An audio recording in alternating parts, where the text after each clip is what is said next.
마태복음 병자와 죄인에게 오심, 마태복음 9장 1절에서 13절까지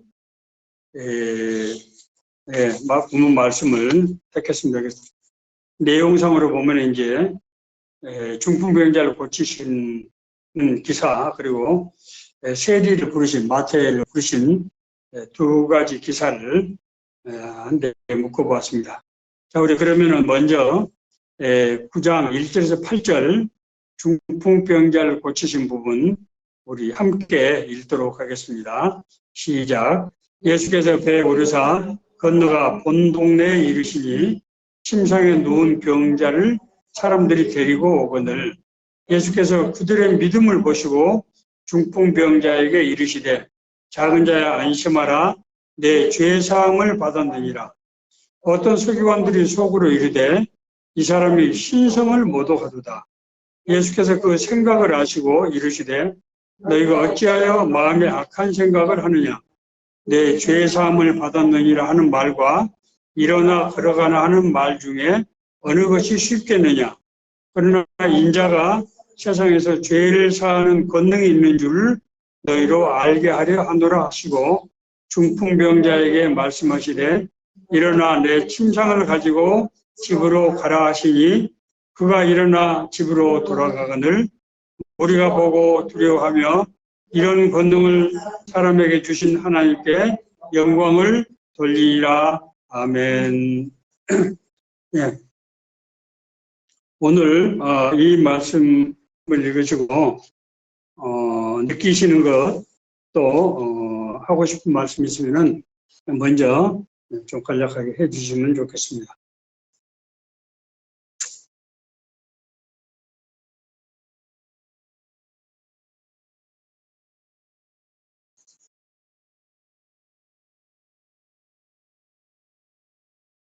그리고 중풍병자, 다른 복음서에 보면은 중풍병자를 데리고 오는데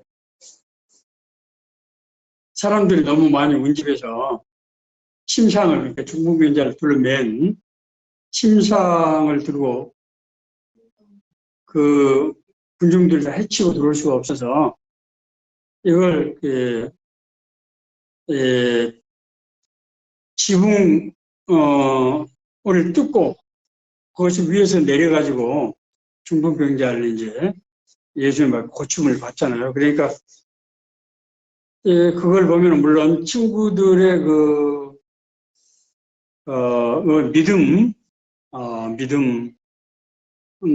믿음이 정말 아주 그렇죠. 귀하죠. 정말. 그런데 지붕을 뜯으면서까지 하는 걸 보면은 정말 이 사람들이 그 병을 낫고자 하는 그 열망이 얼마나 강한지 그런 것이 느껴지고 우리가 좀 상상할 수 없는. 그런데 사실 우리가 따지고 보면은 그 당시에 오늘날도 사실 중풍 병자를 고치는 것은 이게 지금 사실 보통 일이 아닌데 원래 현대의학이고 그 당시에 사실은 중풍병자를 고친다고 하는 것은 이건 엄청난 사건이고 그렇게 병자를 고칠 수만 있다고 하면은 못 가는 거 지붕 좀 뜯고 나중에 다시 얹고 수리하면 되는데 그러지 않았을까 하는 생각도 들긴 합니다만 아무튼 이 당시에 그 사건, 이 기사가 아마 굉장히 오랫동안 사람들에게 큰 파장을 일으키고 영향을 주지 않았을까 하는 생각이 듭니다. 정말 대단하지 않아요? 중풍병자를 이렇게 한다고 하는 게.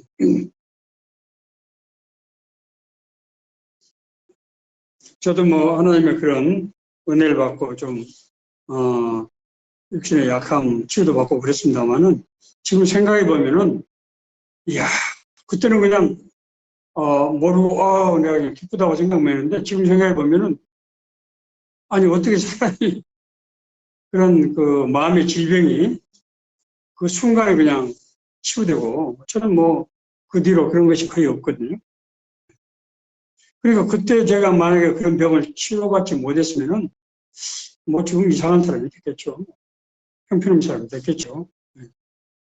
그런 걸 생각해 보면은, 정말 병을 고친다는 것만 하더라도 사실 엄청난 일인데, 그건 하나님의 권능이잖아요. 그러니까 하나님의 권능이 나 같은 사람에게 임해서 그런 정말 기적이죠. 내가 기적을 체험하는 거 이제 주인공이 된 셈인데, 참 아주 참 정말 감사한 일이고 놀라운 일이죠. 그런데 이런 일들이 이제 사실 끊임없이 일어나고 있는데, 그럼에도 불구하고 사람들이 보고 믿지 않는다든지, 또 심지어 그런 은혜를 체험하고 나서도 그다지 변하지 않는다든지 이런 것은 참 우리가 그러니까 예수님이 그랬잖아요.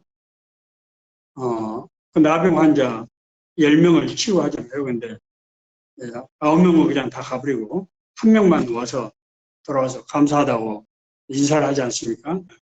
9명은 다 어디 있느냐. 그 당시에 나병을 치유받는다고 하는 것은 이건 정말 죽었다 정말 깨어나는 것 같은, 살아나는 것 같은 그런 놀라운 기적인데, 참 우리가 그런 은혜를 받고도 잘 인식 못한다고 하는 참 안타까운 일이죠. 네. 자, 예. 자, 그러면은 1번, 제가 읽겠습니다. 예수께서 군중들 사이에서 중풍병자를 고치시게 된 계기는 무엇이었습니까? 1절, 2절, 1절, 2절, 황호선 자매님 한번 좀 읽어주시겠습니까?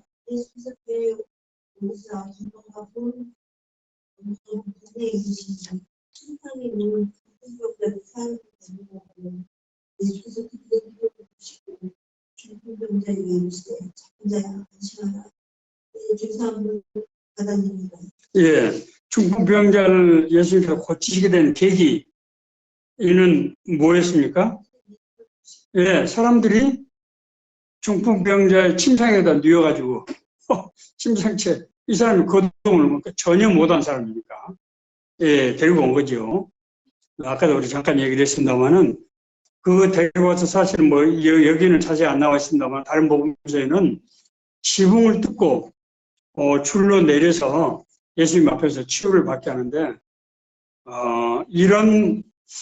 이걸 볼 때, 예수님께서 그 병을 낫고자 하는 그런 간절한 마음, 그리고 예수님 앞에 데려오면은 병이 나을 수 있다고 하는 그런 믿음, 확신, 그런 것이 이런 기적을 일으키는 계기가 됐지 않느냐. 사실 예수님 살아계실 때 예수님이 물론 여러 사람들 치료하고 하셨지만은 어디 환자들이 뭐 그분들 뿐이었겠습니까? 더 많은 사람들이 있었죠. 그런데 예수님께서 어떤 사람은 고치시고 어떤 사람은 뭐 이제 고치지 않고 그러셨는데, 고친 사람들은 다 이렇게 뭔가 믿음으로 정말 사모하고 믿음 가운데 행했던 그런 사람이죠. 여기서 우리가 예수님께서 병자들을 고치시게 된 계기가 이 사람들의 행동인가, 그러니까 중풍비사의 친구를 침상에다 메고 온 행동인가, 아니면은 그 행동을 통해서 나타난 그 사람들의 믿음인가, 이 어느 쪽이라고 생각하세요? 예수님께서 더 귀하게 본 것은 믿음이겠죠. 그러니까 우리의 믿음은 뭐로 나타난다? 행동으로 나타나는 거죠. 네. 예수님께서는 그 행동을 통해서 정말 그 친구를 생각하는 그런 간절한 마음과 정말 필사적으로 병을 낫고자 하는 그런 열망을 보신 거죠. 응? 그러나 그 열망이 하나의 요청이라고 하면은, 선생님, 예수님께 우리가 나가면 고칠 수 있을 거야. 고침을 받을 수 있을 거야. 그분은 우리를 낫게 해 주실 거야. 라고 하는 믿음. 네.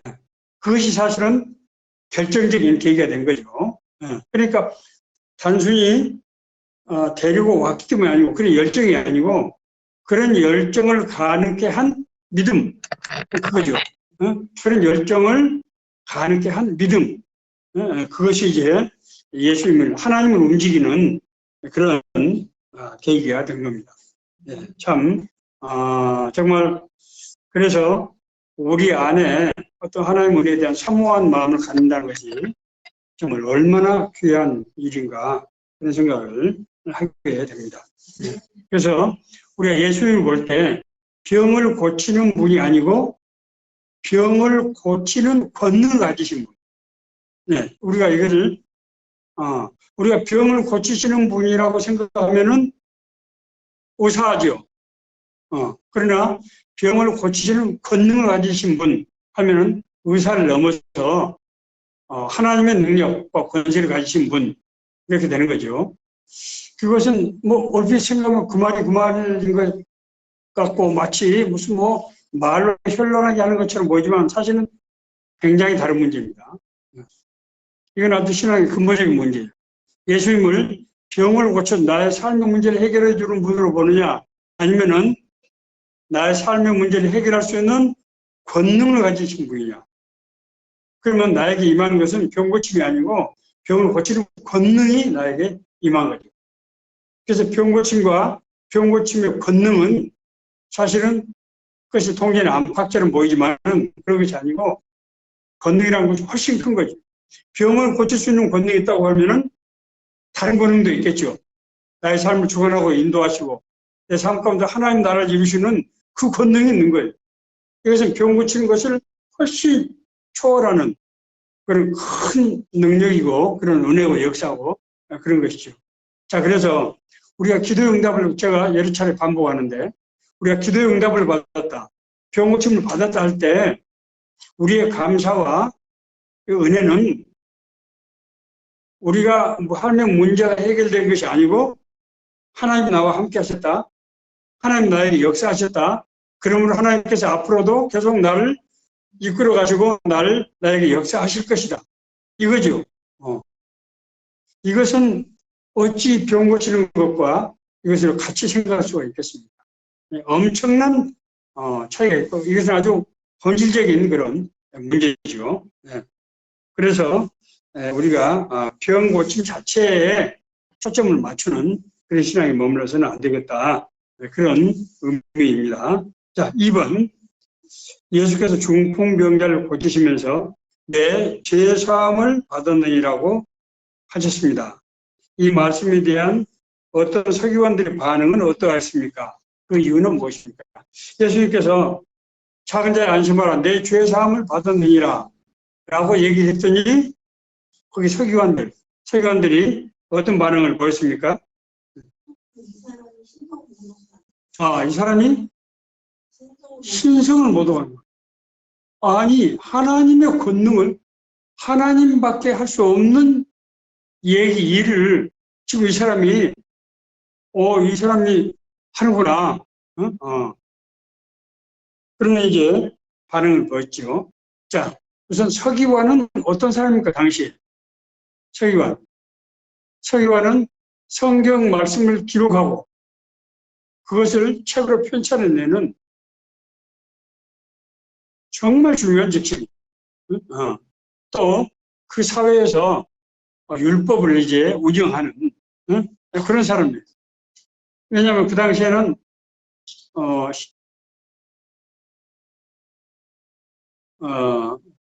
신정정치, 하나님의 말씀을 통치하던 시절이었기 때문에 그래서 굉장히 중요한 사람이고 또 뭐 똑똑한 사람이고 물론 그러겠죠. 자, 그 사람이 예수님을 보고 이 사람은 지금 하나님을 못 오가는, 신성을 못 오가는 그런 얘기를 하는구나. 자, 왜 서기관은 그랬을까요? 네. 네. 죄사함이라고 하는 것은 하나님밖에 할 수 없는 것인데 어떻게 인간이 그렇다 할 수가 있느냐. 그래서 이걸 참남하다, 신성모독이다. 그래서 그래서 이단이라고 그렇게 규정을 한 거죠. 그러니까 당시 유대 사회에서는 예수님은 이단이었어요, 이단. 아니, 오늘날 생각해 보세요. 어떤 사람이 나타나서, 내가 죄 사함을 받았느라 그러면 뭐 한국 교회가 발칵 뒤피지 않겠습니까? 큰 이단이 나타났다 그러겠죠. 네. 네. 당시에 중풍병자와 같은 이런 아주 큰 병은 죄의 결과라고 생각했거든요. 예수님께서 왜 작은 자가 안심하라 내 죄 사함을 받았느니라 라고 했을까? 이제 그다음에 이제 질문이 나옵니다만은 여기서 서기관이 저 사람이 신상 모독을 하는도다라고 마음속으로 생각했던 이 의미를 한번 우리가 생각을 해보는 게 좋을 것 같아요. 오늘날 이런 현상은 우리 가운데 나타나고 있지 않은가.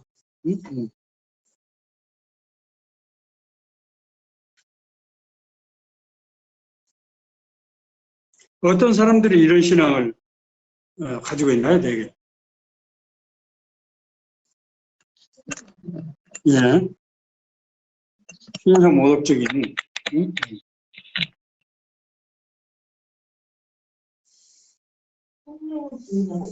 예.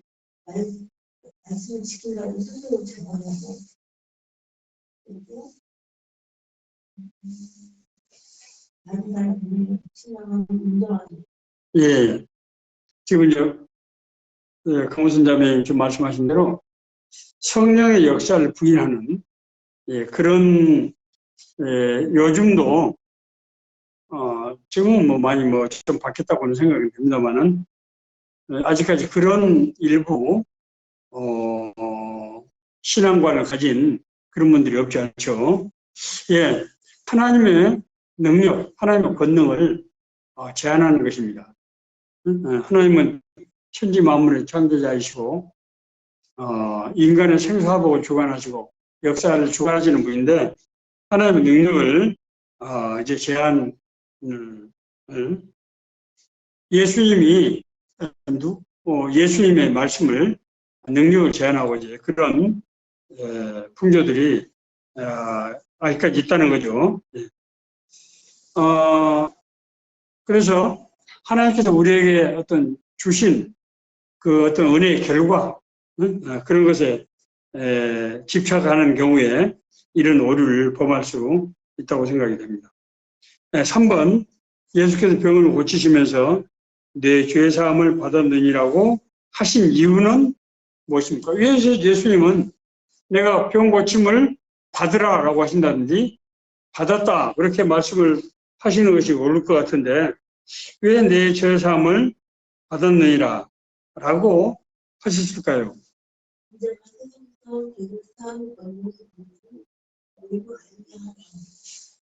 네, 그 뒤에 이제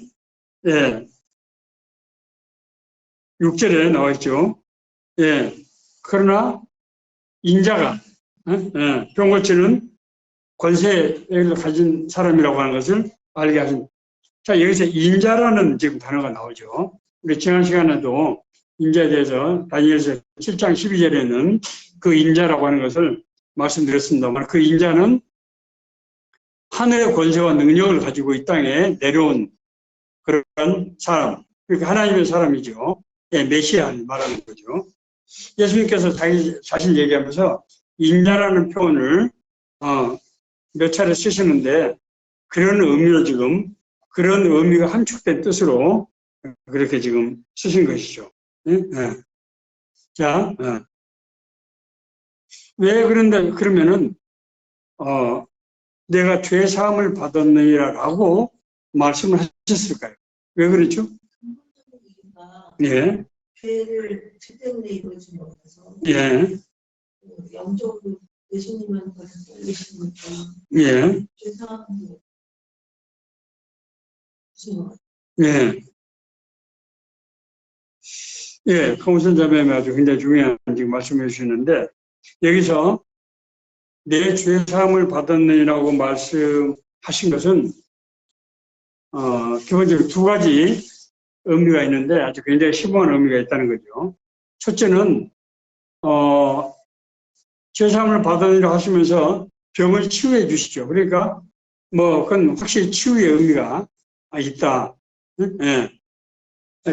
그것은 명백하죠. 예. 예. 치유의 의미가 있는 거죠. 예. 그래서 또 남에서부터 걷지 못하는 사람에게도 내 자리를 들고 일어나 내 죄사함을 받았느니라 하고 나서 바리새인들이 문제 제기를 하자. 내 자리를 들고 일어나서 걸어가라. 그렇게 또 말씀을 하시죠. 예. 그러니까 이건 이제 치유의 말씀이고요. 둘째는 병의 근원적 원인을 죄라고 보신 것입니다. 그래서 죄사함을 받을 때 우리 인간의 죄의 문제가 근원적으로 해결이 되고, 그래서 그 죄의 문제라고 하는 것은 우리의 영적인 죄의 문제뿐만 아니라 육신의 죄의 문제까지를 포함하고 있는 것이죠. 육신의 죄의 결과로 어떤 결함, 육신의 약함까지도 포함하고 있는 것이죠. 많은 신학자들이 인간이 죄를 짓지 않았다면, 인간에게 죄가 들어오지 않았다면 육신의 죽음이 없었을 것이다. 그렇게 해석을 합니다. 물론 육신의 죽음이 없는 상태, 어떤 상태인지 우리는 지금 알 수는 없지만은, 성경에 너는 흙에서 왔으니 흙으로 돌아갈 것이다 라고 말씀하신 것을 볼 때, 그러면은 흙으로 돌아가야 될 이유가 없었다고 하면은 그런 육신의 죽음도 없었을 것이다. 물론 우리의 육신의 죽음은 인간의 죽음의 본질이라고 할 수는 없지만은 어쨌든 그러나 육신의 죽음조차도 없었을 것이다. 다시 말해서 오늘날 이 육신의 질병이 근원적으로 죄에서 비롯된 것이라고 하는 그런 의미를 내포하고 있다. 이렇게 여기 알 수가 하는 것을 우리가 알 수 있습니다. 그래서 정말 이 은혜를 받은 중풍병자는 자신이 질병이 치유됐을 뿐만 아니라 정말 하나님의 은혜로 구원받고 죄사함을 받고 구원받는 그런 은혜가 임했을 것으로 이렇게 생각이 됩니다. 예, 두 번째로 이제 세리를 부르신 9절부터 13절까지 우리가 먼저 성경 본문 한번 읽겠습니다. 시작. 예수께서 그곳을 떠나 지나가시다가 마태라는 사람이 세관에 앉아 있는 것을 보시고 이르시되 나를 따르라 하시니 일어나 따르니라. 예수께서 마태의 집에서 앉아 음식을 잡수실 때 많은 세리와 죄인들이 와서 예수와 그의 제자들과 함께 앉았더니 바리새인들이 보고 그의 제자들에게 이르되 어찌하여 너희 선생은 세리와 죄인들과 함께 잡수시느냐. 예수께서 들으시고 이르시되 건강한 자에게는 의사가 쓸데없고 병든 자에게라야 쓸데있느니라. 너희는 가서 내가 긍휼을 원하고 제사를 원하지 아니하노라 하신 뜻이 무엇인지 배우라. 나는 의인을 부르러 온 것이 아니요 죄인을 부르러 왔노라 하시니라. 네, 아멘. 네. 네, 마찬가지로 우리 세리를 부르신 이 부분도 한번 생각하신 말을 먼저 얘기를 나눴으면 좋겠습니다.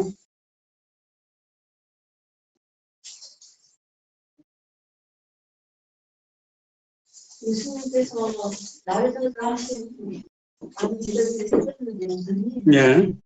여기서 마태를 부르시잖아요. 예. 그러니까 일어나 다른 일을 이렇게 나왔거든요. 예. 근데 예수님께서 하나님께서 주시는 분명도 예. 제자들 다 알아주신 건지 예. 아니면 그냥 따르는 것도 예. 그때 당시 사람 따르는 건지 예.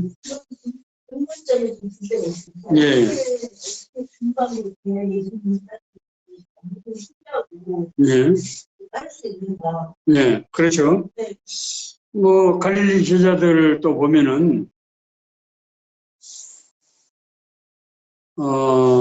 금을 버려두고 예수를 좇으리라. 금을 버렸다고 하는 것은 생업을 포기하고 예수님 따라 나섰다는 얘기죠. 또 아브라함도 본토 친척 아비의 집을 떠나서 하나님의 부르심에 따라가는 거죠. 물론 부르심을 받은 모든 사람이 다 따랐던 것은 아니에요.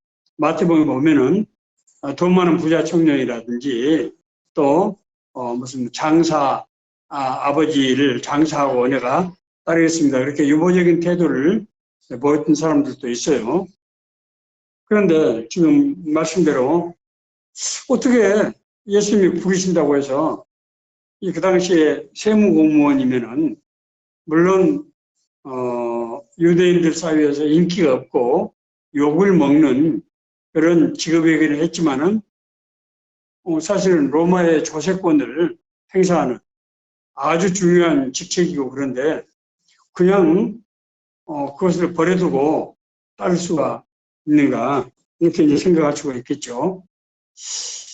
그럴 때 하나님의 부르심, 첫째는 예수님의 부르심이 그냥 단순히 사람이 누구를 부른 그런 부르심이 아니라고 하는 것을 지금 의미를 하고 있고요. 지금 말씀드린 대로 사람이 누구를 불렀다고 그러면은 그런 일이 일어날 수가 있겠습니까? 그건 뭐, 일어날 수가 없다고 봐야 되고, 당시에 아무리, 세무직 공무원들이 국민들로부터 경원시되고, 왜냐하면 돈을 걷어가지고 로마 정권에다 바치기 때문에, 로마 그 당시에 통치하던 시절이니까, 예, 그렇기는 하겠습니다만은, 그렇다고 해서 사람이 그것 때문에, 그만두고 따라간다고 하는 것은 사실은 설명이 충분치가 않죠. 그런 점에서 하나님의 부르심은 우리의 어떤 존재 자체에 대한 부르심. 이것은 우리가 이렇게 생각이 돼요.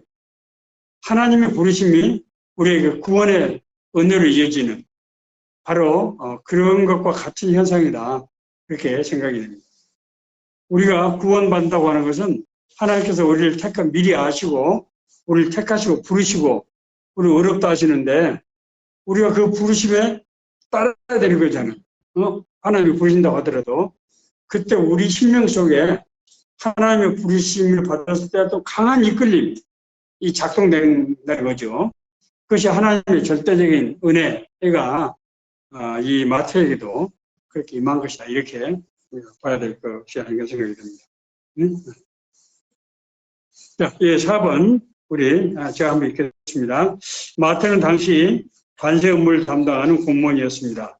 마태와 그와 함께하는 동료들을 함께 세리와 죄인들이라고 경원시했습니다. 그 이유는 무엇일까요?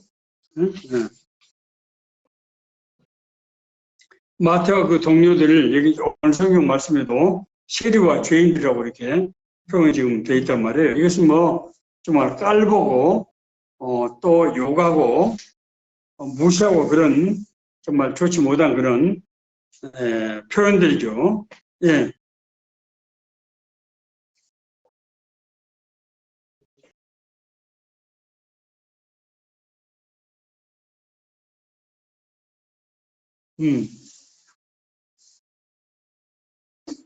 그 당시에 세무공무원들이 세금을 받아서 세무공무원하고 경찰공무원하고 두 직종은 특별히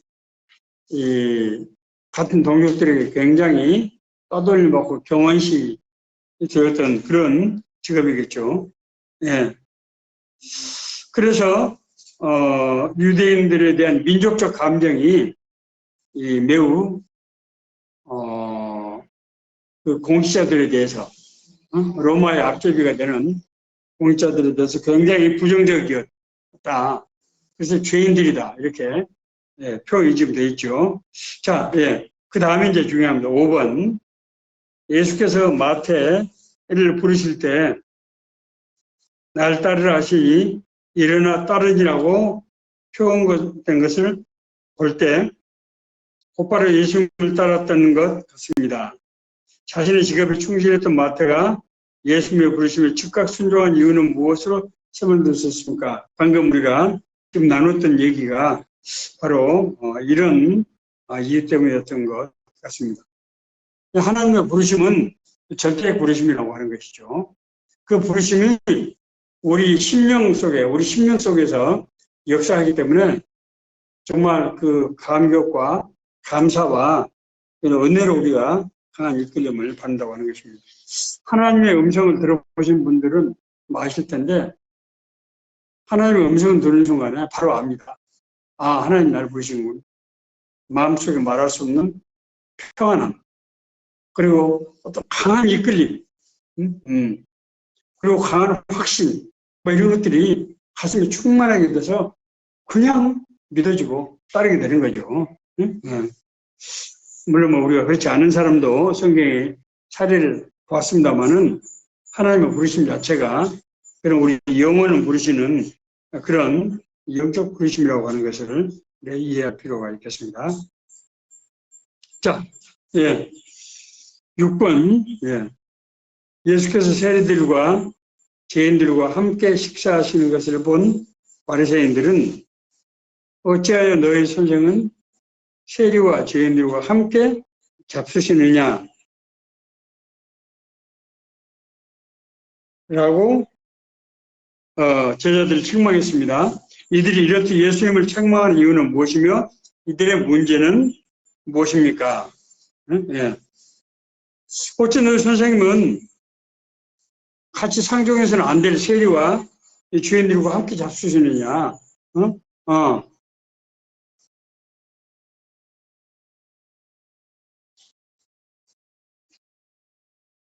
이 사람들이 예수님을 책망한 이유가 뭘까? 왜 책망하는 거죠? 무시하는 세리와 죄인들하고 함께 하셨는데 예수님 책망한 이유는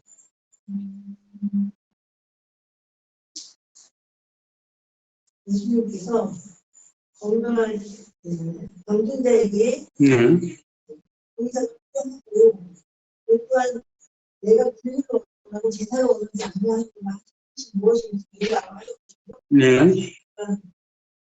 이들은 중국을 잘못이 시킨다 하면서도 그 사람들을 무시하고 친밀하니까 삶 자체가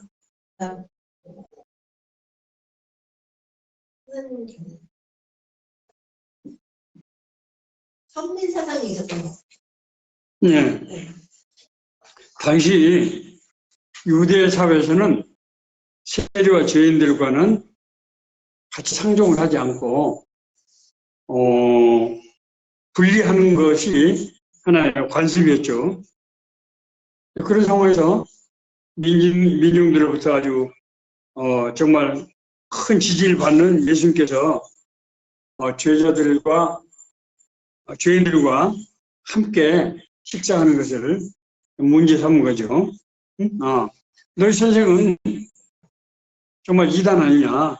봐라. 저 양반은 죄인들과 세리들과 함께도 식사하지 않느냐? 자, 동일한 사물을 보고 예수께서는 그 사람들이 죄인이고 세리라고 하는 신분임에도 불구하고 그 사람들을 뭐로 본 거예요? 한 영은 하나님의 자녀로 본 거죠. 자, 예수님과 이 바리새인들과의 어떤 관점 차이는 어떤 관점 차이인가요? 지금 이 바리새인들은 지금 이 죄인과 세리를 어떻게 보는 거예요? 네. 이 사람들은 저주받은 사람들. 하나님께서 정말 내다버린 사람들. 하나님의 어떤 서민으로서 부끄러운 사람들. 그런 사람들로 보는 것이죠. 네. 그런데 예수님께서는 그런 관점에서, 사회적 관점에서 보시지 않고 하나님의 형상을 가지고 태어난 한 인간, 고귀한 존재로 보시는 것이죠. 그 불교의 이제 그 불교의 뭐라 해야 되죠? 불교의 어떤 그런 말에 돈 즉시 돈, 불 즉시 불 그런 말이 있거든요. 돼지의 눈으로 볼 때는 상대방이 돼지로 보이고, 부처의 눈으로 볼 때는 상대가 부처로 보인다. 그런 뜻이죠. 그러니까, 사람이 자기 자신을 누구냐에 따라서 보는 상대방이 관점이 달라지는 거죠. 예수님은 이 세리와 죄인들을 다른 사람들과 구분하지 않고 똑같이 대해준 것은 왜 그런 거예요? 예수님은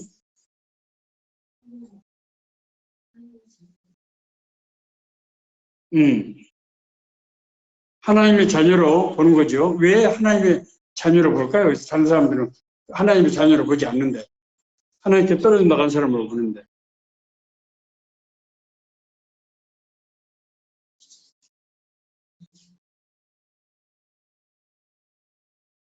했지만 인간일 때 하나님께서 창조하신 인간일 때. 예, 기본적으로 하나님의 형상으로 지음받은 인간으로 좀 보고 있는 거죠. 예, 하나님의 형상으로 지음받은 인간으로 보는 것이죠. 그리고 예수님께서는 자기가 세상에 온 것은 병자들 치유하기 위해서 온 것이다. 실제로 그런 분이에요. 그러니까 이 사람들이 설사 병이 있다 하더라도 아무 문제가 되지 않은 거죠. 왜냐하면 그 사람들 위해서 왔으니까. 구원을 하기 위해서 왔으니까. 그러니까 이 서기관들은 자기들이 정말 믿음이 좋은 사람이라고 그렇게 생각을 하고, 그렇게 사람들도 알고 추앙을 하지만은 실제로는 그런 하나님의 어떤 은혜에 합당하지 않는 그런 사람들인 것이죠. 예, 사람의 생각과 방법으로 판단하고 이제 하는 그런 사람이 일 수밖에 없을 것입니다. 예, 당시에 예수님과 같은 이런 예수님 말씀하신 이런 디아스포라 유대인들이죠. 예, 정말 하나님의 형상을 가졌지만은 정말 하나님의 사람으로 살지 못한 그런 고난 가운데 있는 사람들, 예수님께서는 그 영혼의 관점에서 이 사람들이 가지고 있는 사회적 외모, 신분이라든지 지위라든지가 아니고 한 영혼, 하나님 형상으로 만들어진 영혼, 그래서 내가 저 영혼들을 살리기 위해서 오신 그런 분이라고 하는 것이 이런 결과가 나타나고, 그래서 뒤에 이제 13절을 보면은 나는 의인을 부르러 온 것이 아니고 죄인을 부르러 왔다. 하나님이 구원을 위해서. 자, 그러면은 예수님은 구원만 하시나요? 심판을 안 하시는가요? 바리새인들은 지금 심판을 하고 있잖아요. 지금. 예수님 언제 그러면 심판하시나요? 심판하시는 건 하나님의 기능이 아닌가요? 일이 아닌가요?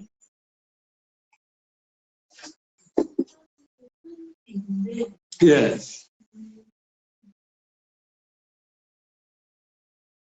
하나님은 언제 심판하시죠? 저희가 재림 때 심판하시는 거죠. 재림 때.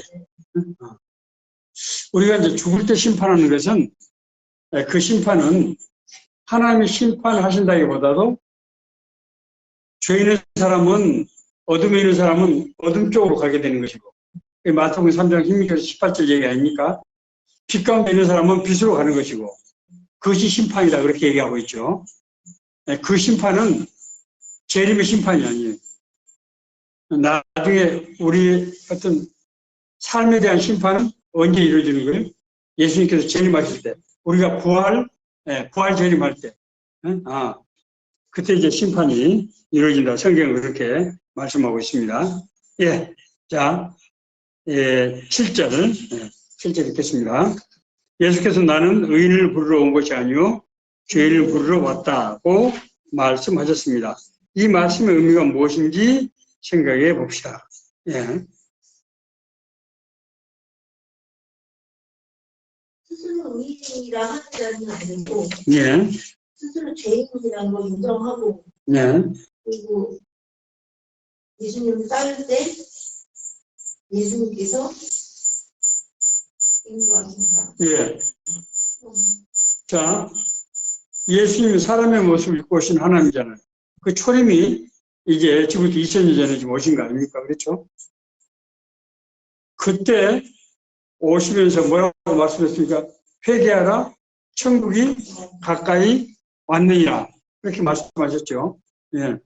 예수님이 하나님 나라에, 예수님이 이 땅에 임하신 거죠. 하나님 나라가 임한 거예요. 자, 그때 우리가 예수님을 만날 수 있었던 조건이 뭡니까? 우리는 왜 예수님을 만났죠? 죄 때문에. 우리가 죄인이기 때문에 예수님을 만났어요. 예수님께서 오신 것은 죄인을 구원하기 위해서. 그래서 죄인들이 그 부르심을 받고, 우리가 죄사함을 받고, 죄 용서를 받은 거죠.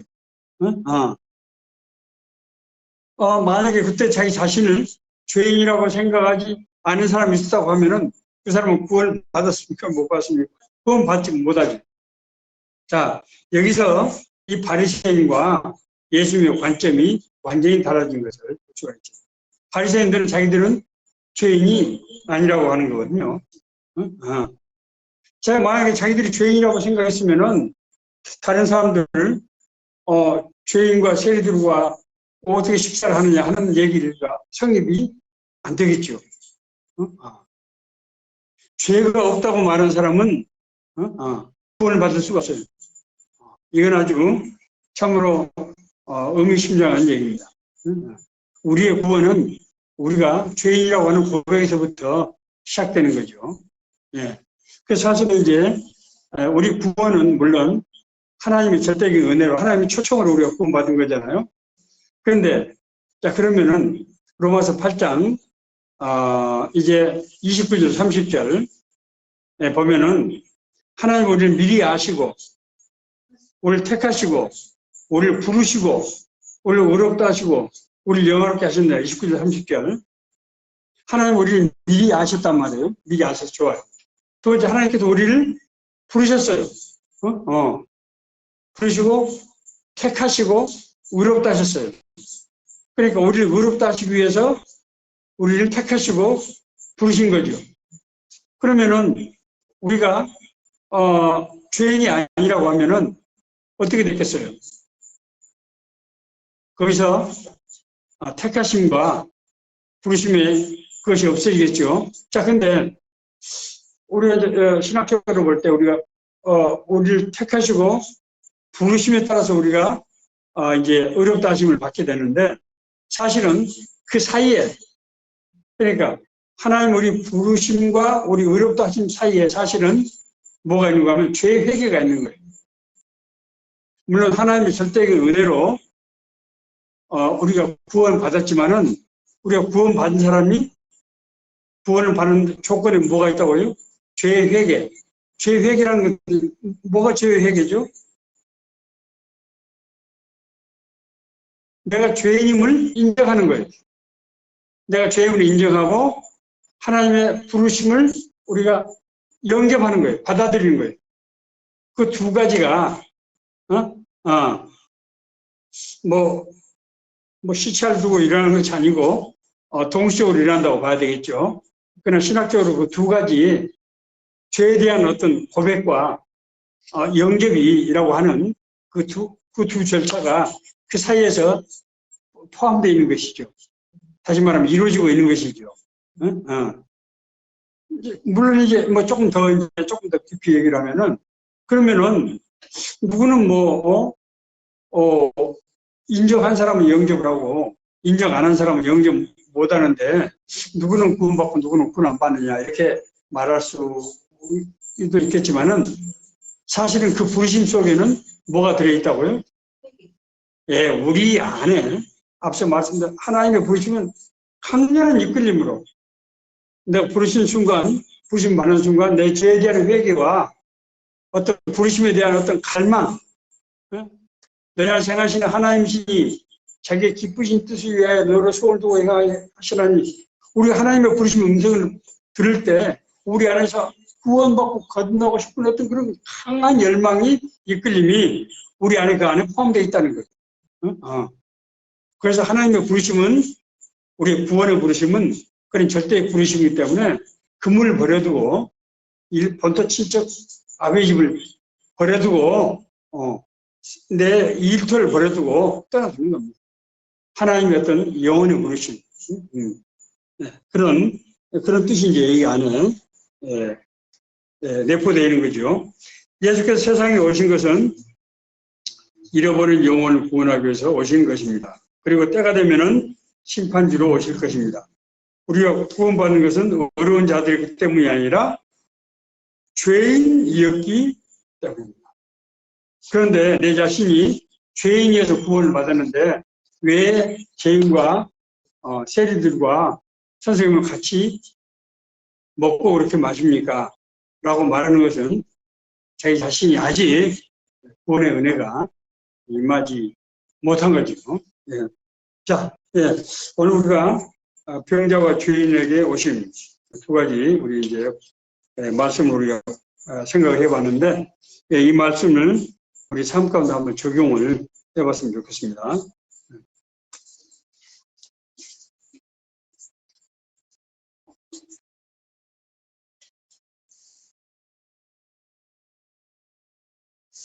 회개는 축복인 것 같아요, 목사님. 네. 죄인들을 떼받고 하나님께 구원을 얻었다는 생명이 죄 회개를 더 맑아지고 해서 하나님을 동행하는 삶이 된다는 건 정말 큰 축복입니다. 그렇죠. 정말 회개는 축복의 전조죠. 그 회개 없이는 우리가 구원을 받을 수가 없고, 구원을 받을 수가 없다고 하는 것은 멸망의 존재로 남아있다는 뜻인데, 그것은 뭐 말할 수 없는 축복이죠. 자, 그런데 제가 이제 방금 하나님의 부르심과 우리가 의롭다 하심 사이에 죄에 대한 어떤 죄의 고백, 회개와 부르심의 영접이라고 하는 그런 개념들이 내포되어 있다, 제가 이렇게 말씀드렸는데, 그런 것이 실제화 되는 것을 우리가 언제 느낄 수 있을까요? 내가 이렇게 신학적으로 설명을 했는데, 아이고, 목사님, 그거 나는 잘 모르겠다든지, 그런 일이 실제로 나한테도 일어났을까요? 이제 이런 질문이 있을 수 있잖아요. 그런 일이 지금 어떻게 일어나는 겁니까? 어떻게 생각하세요?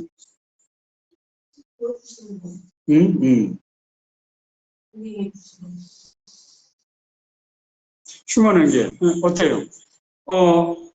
우리가 또 하나님의 은혜를 받을 때, 아까 내가 얘기한 대로, 내가 죄를 회개하고, 내가 하나님을 영접해서 내가 구원에 이뤘다. 그런 것이 우리 삶 속에서 실제적으로 나타나는 증거들이 있나요? 에비던스. I was saved. 나는 구원받았다. 그런 에비던스가 있나요? 우리 삶 속에서?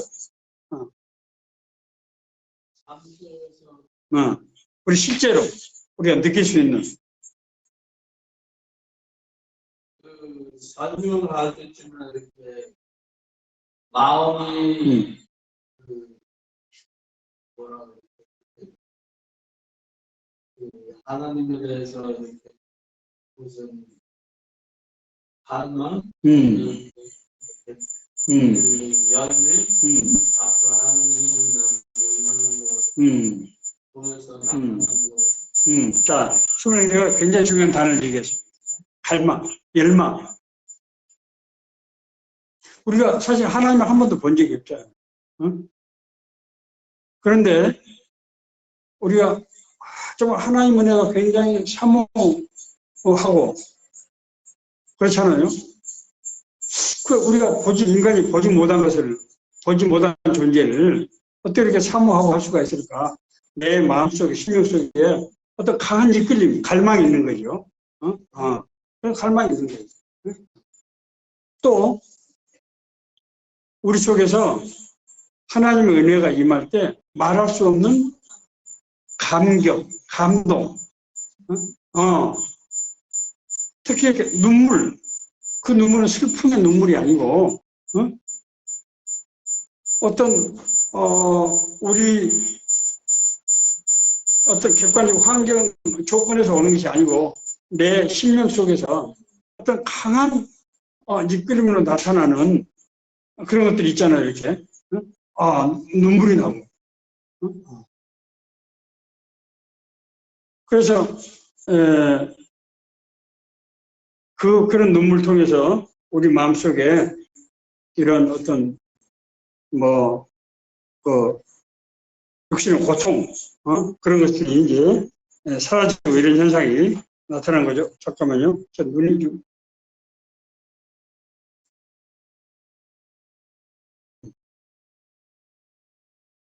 예.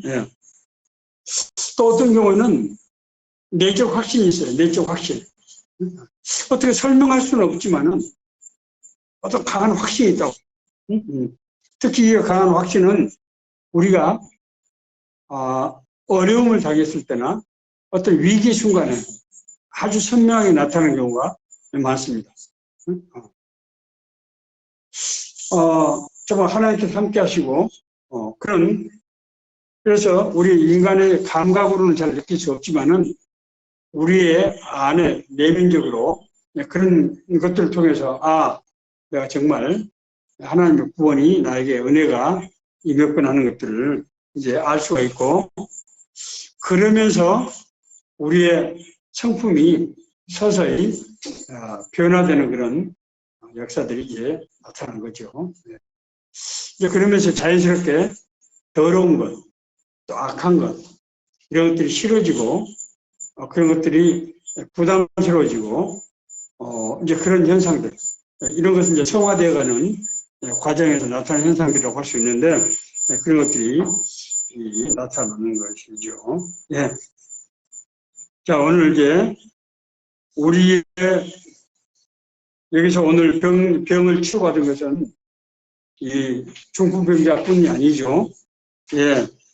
또 우리가 정말 세상의 일 가운데서 매년 우리를 부르셔서 좀 하나님의 자녀를 삼으시고 일꾼을 삼으신 이 새들 부르신 사건도 우리가 그렇게 우리 적용을 해볼 수 있을 것으로 생각이 됩니다. 혹시 질문 있으시면 해 주시죠.